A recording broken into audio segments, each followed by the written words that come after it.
Buenos días, mis estimados estudiantes, esperando que hayan tenido una bonita semana, que les haya ido bien, que hayan tenido suerte en sus tareas, que todo les haya ido bien, ¿sí? Sean bienvenidos ya a nuestra última clase del mes, ¿sí? Con esto ya estaríamos concluyendo con todas las unidades y estaremos dando fin al curso, ¿sí? Vamos a iniciar ya con el último tema que me les comparto. Perfecto. Vamos a ver lo que son los sistemas dispersos, ¿sí? Nos dice que en la naturaleza se encuentran sustancias químicas en estado libre, es decir, que están unidas a otras sustancias formando mezclas o sistemas dispersos, ¿sí? Recordemos que existen dos clases de mezclas, tanto las mezclas homogéneas y lo que son las heterogéneas, ¿sí? Vamos ahí, no nos olvidemos que existen dos clases. ¿Qué sería una mezcla homogénea o disolución? Es aquella que no es posible distinguir sus componentes a simple vista o con el microscopio óptico, ¿sí? Esa sería lo que es una mezcla homogénea, ¿sí? Y lo que sería la mezcla heterogénea, en cambio, es aquella que podemos distinguir sus componentes a simple vista o con el microscopio, ¿sí? Entonces, ¿qué podemos decir? Que no es posible distinguir sus componentes a simple vista. A diferencia de la heterogénea, nos dice que esta podemos distinguir a simple vista o mediante el microscopio, ¿sí? Vamos a ver acerca de lo que son las dispersiones coidales. ¿Qué nos dice? A los componentes de una mezcla heterogénea no siempre la podemos distinguir a simple vista. En algunos casos es necesario un microscopio para identificar los componentes que toman o forman tales mezclas, ¿sí? Para una dispersión coloidal tenemos dos fases, ¿sí? Para poder realizar esta dispersión. La primera fase sería la dispersa y la segunda fase sería la dispersante, ¿sí? Entonces ahí tenemos dos. Decimos que la dispersa es el componente que se encuentra en menor proporción y la fase discontinua en forma de partículas. Las partículas dispersas de los coloides no son visibles directamente, solo son mediante el microscopio, dando que sus tamaños auxiliares van entre 1 y 1 milímetro, ¿sí? Eso sería lo que es la fase dispersa. Y tenemos la fase dispersante, que nos dice, es el componente mayoritario de una mezcla y constituye la fase continua, ¿sí? La fase dispersante normal es fluida, por ejemplo, de dispersión coloidal es la leche, formada por pequeñas gotitas de grasa en medio acuoso, fase dispersante, ¿sí? Entonces, hablamos que la dispersa que nos dice que se encuentra en menor proporción. Y la otra sería que es una mayoritario en una mezcla constituyente, ¿sí? Es mayor. Vamos a ver la siguiente tablita que nos indica los tipos dispersos coloidales según su estado de fase dispersante. Es decir, tenemos la fase dispersa y tenemos la fase dispersante, ¿sí? Tenemos por un lado sólida, líquida y gaseosa y tenemos por el otro lado sólida, líquida y gaseosa. La fase dispersa, cuando es sólido, como sólido tenemos algunas alineaciones. Cuando es líquida le podemos decir sol o suspensión coloidal en pinturas, y cuando es también sólida va a haber el aerosol sólido, por ejemplo, el humo. Cuando es líquida, ¿qué va a ser? Va a ser un gel, por ejemplo, la mantequilla o la gelatina. Tenemos lo que es la ebullición, que sería la mayonesa, cremas, cosméticos. Y lo que es también, otro ejemplo sería el aerosol líquido, ¿sí? Por ejemplo, puede ser la nieve. Y cuando esta fase dispersa sea gaseosa, ¿qué va a pasar? Va a ser una espuma sólida, por ejemplo, el merengue. También va a ser una espuma como lo que es la nata.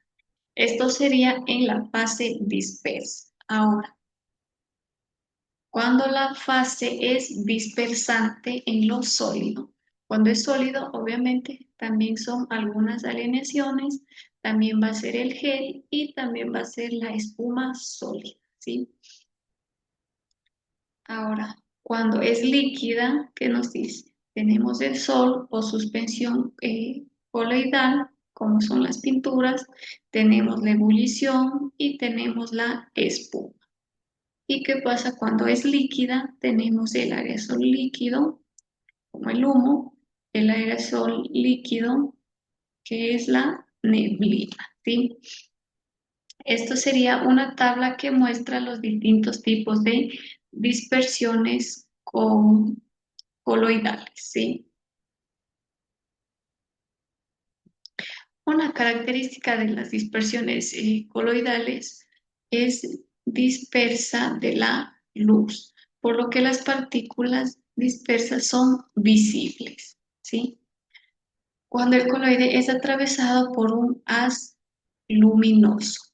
Este fenómeno físico lo conocemos como efecto Tyndall. Debido a este efecto de dispersiones coloidales, suelen ser opacadas o translúcidas, ¿sí? A diferencia de las mezclas homogéneas o disoluciones que son transparentes o por el menor tamaño de partículas. Esta diferencia permite distinguir. Para ello, ¿qué es lo que vamos a hacer? Vamos a tener la siguiente manera. Es decir, esta sería la disolución de haz de luz no visible. Y tenemos lo que es la dispersión coloidal, que sería haz de luz visible, ¿sí? Vamos a ver cuáles son las soluciones o disoluciones, ¿sí? Nos dice que hemos visto en las mezclas homogéneas a nivel molecular de dos o más sustancias que pueden hallarse en proporciones variables, reciben el nombre de disoluciones. Algunos ejemplos son como la vinagre, el ácido clorhídrico, el aire, la sangre, el agua del mar, etc. Entonces, ellos les podemos considerar como lo que son soluciones o disoluciones, ¿sí? El claro ejemplo es la sangre, que sería una solución, ¿sí? Y el vinagre sería una mezcla homogénea porque tiene varios componentes para poder llegar al vinagre, ¿sí? Nos dice que las disoluciones acuosas llamadas al agua o soluto al otro u otros componentes, esta nomenclatura se amplía a cualquier disolución de dos componentes, de manera que al más abundante lo llamamos disolvente y al menos abundante soluto, ¿sí? Entonces, es decir, que lo vamos a tener al más abundante como disolvente y al menos lo que vamos a llamar como soluto, ¿sí? Nos dice que las propiedades de las disoluciones dependen de las que presentan sus componentes, aunque en general la relación no es directa entre una y otra. Así, por ejemplo, el agua pura y la sal no conducen la electricidad. Sin embargo, la disolución de sales en agua sí es conductora. Pueden considerarse nuevos tipos diferentes de disoluciones, dependiendo del estado en el que se encuentran sus componentes. Puede ser el estado sólido, gaseoso o el líquido, ¿sí? Dependiendo de cada estado. Nos dice que lo más habitual es aquello que en uno de sus componentes es líquido. De esta es más común que tienen el agua como componente líquido. Vamos ahí a la tablita de una clasificación de soluciones, ¿sí? Nos dice que la clasificación de disoluciones, según el estado de agregación de los componentes, tenemos por un lado el soluto y tenemos por el lado el disolvente, ¿sí? Nuevamente tenemos sólido, líquido y gaseoso y de igual manera tenemos sólido, líquido y gaseoso. Cuando estamos en el soluto, el estado sólido que va a ser el oro y plata, va a ser el azúcar de agua y también va a ser el polvo fino de aire. Cuando esté en el estado líquido, va a haber el mercurio en cobre, agua y etano y agua en el aire húmedo. Y cuando esté en el estado gaseoso, va a haber el hidrógeno de palidio, oxígeno de agua y el aire. Ahora, ¿qué va a pasar cuando él esté en disolvente? Cuando esté el estado sólido, ¿qué va a ser? Va a ser oro y plata, mercurio y cobre y hidrógeno y paladio. Cuando esté en el estado líquido, tenemos el azúcar en el agua y etano y el oxígeno en agua. Y cuando esté el disolvente en gaseosa, vamos a tener el polvo fino en aire, el agua en el aire o el aire húmedo y el aire, ¿sí? Esta sería la clasificación de las disoluciones según el estado de sus componentes. Tenemos también lo que son algunos tipos de mezclas heterogéneas. Para ello tenemos tres tipos, que es el coloide, la suspensión y la emulsión, ¿sí? El coloide son partículas que tienen tamaño comprendido entre 0,001 y el 0,1. Estas partículas no sedimentan o atraviesan filtros ordinarios y son visibles a simple vista, por ejemplo, la tinta. Tenemos lo que es la suspensión. Las partículas tienen un tamaño comprendido entre 0,1 y 10. Están formadas por sustancias sólidas y un fluido. Las partículas sedimentan y pueden separarse por filtros ordinarios, por ejemplo, el polvo de aire, ¿sí? Y tenemos lo que es la ebullición, que son las partículas que tienen un tamaño superior a 0,001, que es el superior al coloide.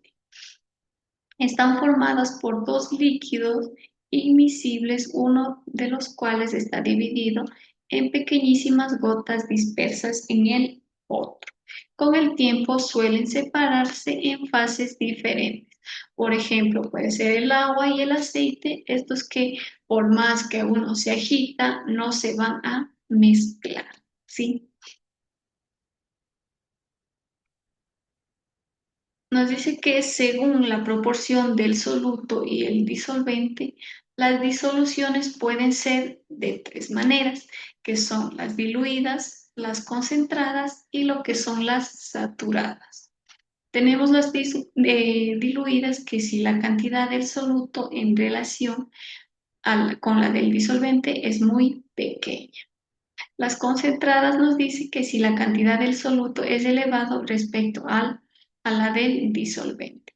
Y tenemos la saturada, que es si el soluto está en su máxima proporción, es posible respecto al disolvente, ¿sí? Así, cuando añadimos un poco de sal común al agua, ¿qué vamos a observar? observamos que se disuelve con facilidad, solo agitando la mezcla. Incluso cuando hacemos la mezcla del azúcar, solo damos la vuelta y ¿qué es lo que va haciendo? Se va disolviendo, ¿sí? Si añadimos poco a poco más sal, esta sigue disolviéndose hasta llegar un momento en el que la sal añadida permanece en el fondo del vaso y no se disuelve por más que agitemos. En este caso hemos obtenido una disolución saturada, ¿sí? Por ejemplo, que les decía con el azúcar, iniciamos poniendo poquito y lo que le vamos dando la vuelta, que se va haciendo, se va disolviendo. Pero a raíz de que ya ponemos demasiada y demasiada, esta ya no se va a disolver, sino se va a quedar como un sedimento, ¿sí? Entonces, una disolución saturada es aquella que a temperatura determinada ya no admite más solutos, ¿sí? Hasta un cierto punto puede disolver, digamos así, hasta un cierto punto. Pasado de ese punto ya se queda tal y como está. Las partículas del sólido se van a dispersar o dispersando entre las del disolvente y forma que va pasando la disolución. La velocidad de la disolución se puede considerar constante, ¿sí? A su vez nos dice que las partículas del soluto están disueltas, pueden unirse de nuevo al sólido. Tienen lugar dos procesos, paso de las partículas del sólido a la disolución. Y finalmente tenemos que si llega a la situación de equilibrio dinámico, las velocidades de los dos procesos se igualan. La cantidad de sólido y la concentración del soluto en la disolución permanente constante, es decir, sería una disolución saturada, ¿sí?